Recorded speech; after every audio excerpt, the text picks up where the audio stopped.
Okay, I'm jumping around a bit today, so I was going to do a bit of a dry fit and mock-up of the boot hinges, but in storage the curvature of this had gone big. It's also a bit too bent at the bottom, I think, or flat, one of them. Anyway, that's to try and relax it. I've had some heat on it and just letting it cool down.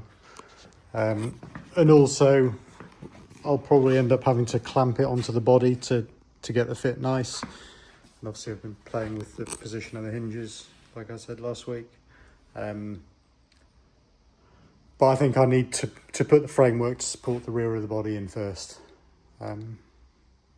Otherwise it's just going to distort things. So a job I've been putting off for a long time was fitting the door inners. I thought they were a lot more bent, but they were just really oversized. The only bad bit really is along the back, and that's a fairly easy trim. Obviously it needs a bit of pushing and poking, but not actually too bad. It's just sort of eyeballed at the moment. So the reason for this was to work out where the hinges are going to sit, so to work out where that surface is. I've been mocking up a sort of a central spine piece, and what I'm going to do is make it up out of quite heavy gauge steel, like an inverted U, and then the door hinges are going to bolt laterally through that into a threaded sort of nut plate, so they can slide up and down on the in slots for adjustment. So to show you what I've done, so this is the spine piece. Just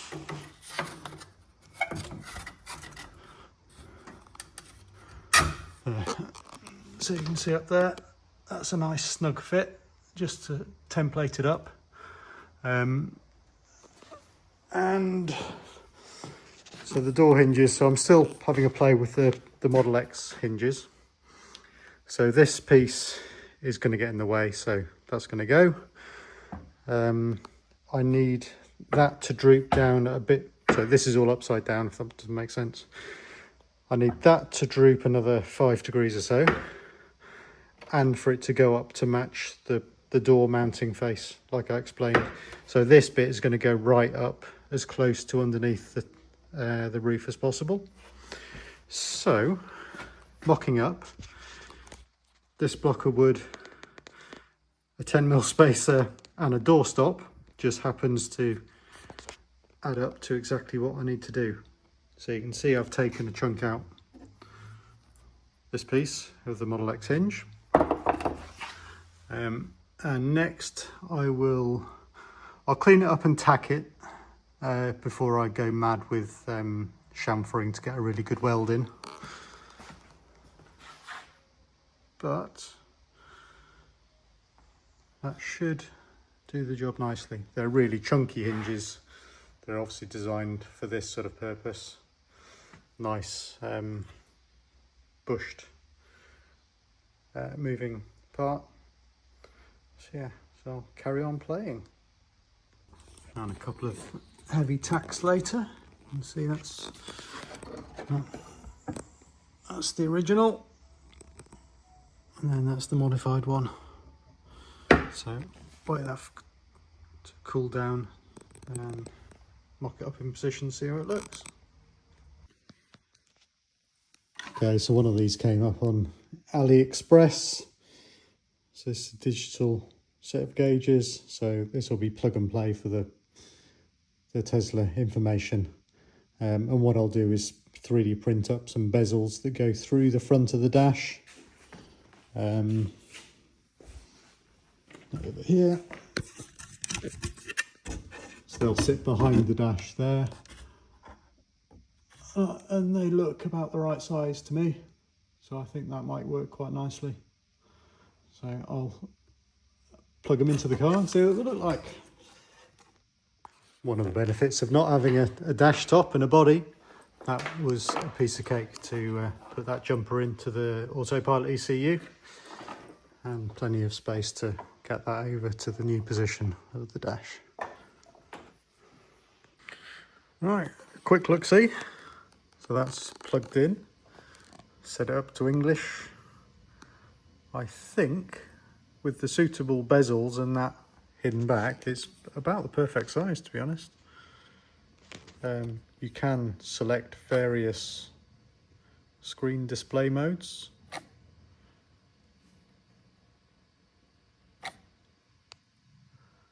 Bit more modern, I don't know if that shows with the reflection.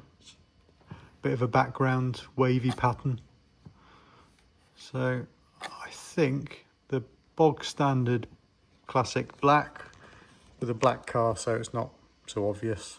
So I've got a power charge gauge across the top, battery. I think this screen displays different things when you're in drive or in autopilot.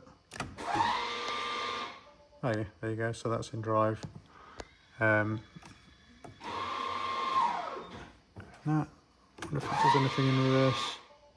No, not really. It'll probably display parking sensors and things, I don't know. But that's quite nice. So I've got a percentage battery range on that side and an actual range on the other. I think I'm going to like this. All right, fun bits with 3D printing.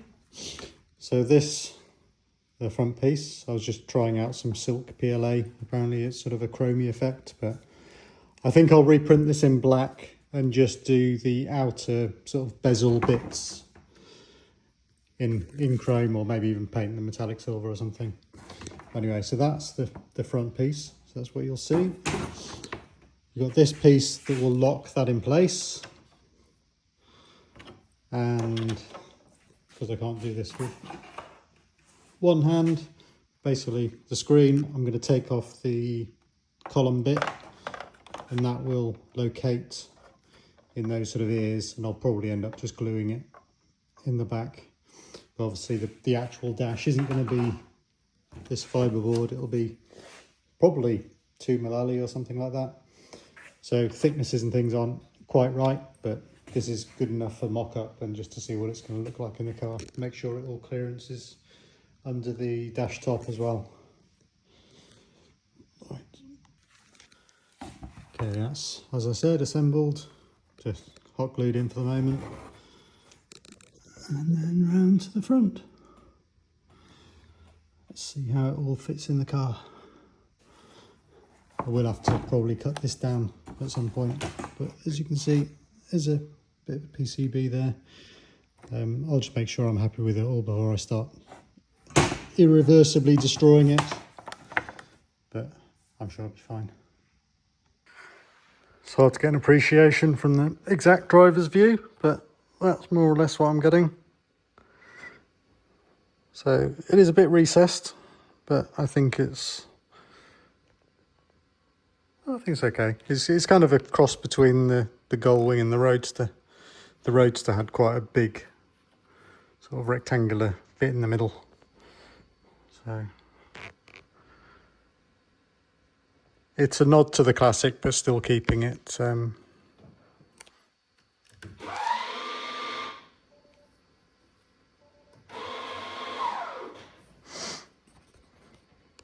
I think it works best with the black dark mode in the gauges and just a black car on the screen, just to make it disappear a little bit.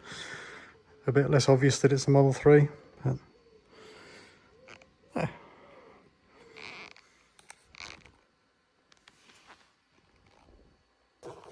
Okay, this is very close quarters, but I've plasma cut out oversize one side of my central beam and just mocking up the hinges. So I'll probably put one hole in each, see how it goes. Well, in fact, because I've only done it by hand, I'll take the spar out. I'll make sure that the hinge pins are perfectly in line, so the door opens up and closes nice and easily and straight. And yeah, and then sort of rotate the hinges to that slightly corrected position, and see how that goes. Got to shorten the other hinge that I've got as well. Okay, so I was pretty close. The blue darker marks are the new ones. The rear had to rotate a little bit, but now those should be nicely in line. Got to grind down a bit more there to get a bit more clearance. I'll put a couple of holes in, see how it lines up. I can shorten this hinge.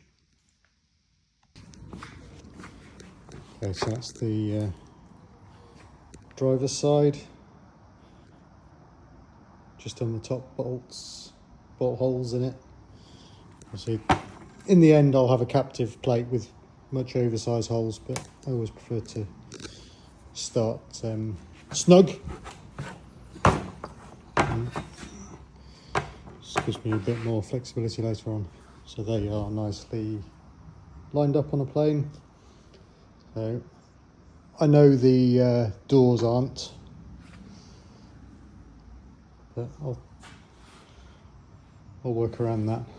So the bottom of the door hinge faces, I think, are at slight angles away from each other, front and rear. So let's see if I can squeeze this in and give it a go. Okay, so that trial didn't work. The hinge point wasn't high enough so that the door, you can see over here, it would catch as it tried to open up. So if you can imagine, if the pivot point was lower down inside here, the arc just moves this sort of backwards as far as it does forwards. So the edge was catching on the body at the top, it wouldn't even open. So I think tweaking and fettling, so you can see these holes were centered in the hinges before.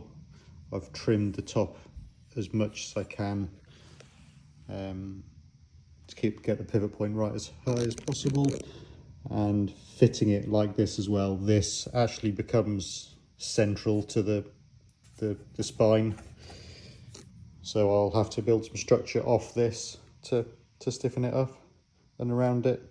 I mean, the original Gullwing, the hinge assembly bolted in as a sort of frame from underneath, so it may be that I'll do something similar, because I'll still have some space around here to build a sort of a saddle over the top. But let's see if I can get this working first. I just need to get them opening and closing, and then I can build structure around. All right, this is going to be a long, tedious job, I think. I'm off to Goodwood Revival tomorrow, so I might knock it on the head for today or this week. But just so you can see what I'm fighting with. So the front hinge I've shortened again. You can see the spine sort of roughly, it's just stuck in position. The rear's a bit out, but it's really fiddly. The clearances are just so tight as you open. Just catching this top corner. So if I try and just manually, I can kind of get it to open. This is only the front hinge, by the way, look. But it's going to be really, really, really tight, and I think I'm going to need to locate things better before I can dial things in. God, I couldn't resist that G-clamp. Well, it's holding it more or less vertical, and you can see that that's pretty much touching. If I lift it up, I think that's a goer. So you can see how much that helps, just holding it in position. So obviously a lot more fettling required, but yeah, I think I'll get there.